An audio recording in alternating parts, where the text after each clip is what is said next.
Namaste students, Hamesha खुश रहो बिटिया. I am JV'n's Dr. Neeraj Dholia, Faculty of Agriculture and Veterinary Science, Jayoti Vidhyapeeth, Women's University, Jaipur. So today we are here to understand a topic, practical session, that is principle and operation of spectrophotometer, and this comes under the subject Metabolism and Bioenergetics lab. Okay, so let's start. So aim of the experiment is principle and operation of spectrophotometer. So what is an spectrophotometer and why it is used? So basically the spectrophotometer is useful for measuring the absorbance spectrum of a compound, the absorption of light by a solution at each wavelength. This is the basic principle of the spectrophotometry in biochemistry. So it is clear that it is used to absorb or to measure the absorbance of the any compound. So it is basically it is depends on a principle that is known as the Beer-Lambert law. Okay, so this is the representative or line diagram of the principle of the spectrophotometer, that here a light source is used and it passes through a monochromator after passing the light from monochromator, it uh, it incidented on the sample which is filled in the cuvette. Okay, so the light is absorbed by the sample, and after absorption the remaining light is displayed on the detector or the photoregister, and it is measured by the detector.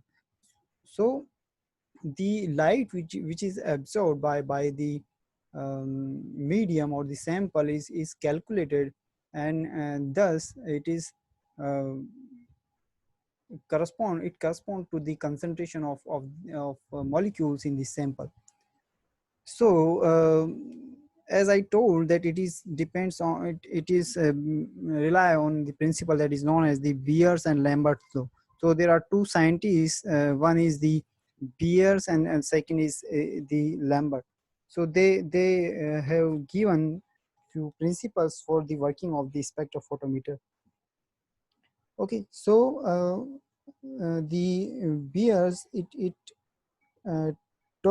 told that the intensity of the transmitted monochromatic light decreases exponentially as the concentration of absorbing substance increases. So simply uh, it can be said that Beer told when the concentration of the sampling molecule increases in the sample, the absorption of the light increases. So the absorption is proportional to the concentration of the particles in the sample. Likewise, the Lambert told that the uh, absorption is directly proportional to the thickness of the absorbing material, means the length of the cuvette. Okay, so again the absorption of the light is proportional to the thickness of the sample or the length of the cuvette. So combining them, there is an equation that absorption is equal to epsilon CL. Here epsilon is the extinction coefficient or absorption coefficient for a particular absorbing compound, and C is the concentration of the absorbing material in the sample, and L is the path length. So A is equal to epsilon CL. So this is the basic principle of functioning of the spectrophotometer. So I hope you are satisfied with this detailed session, and if you have any query, please write in the comment box. I will resolve your query. And this session is powered by Digital Version 2, Jyoti Vidhyapeeth, Women's University, Jaipur. Thank you.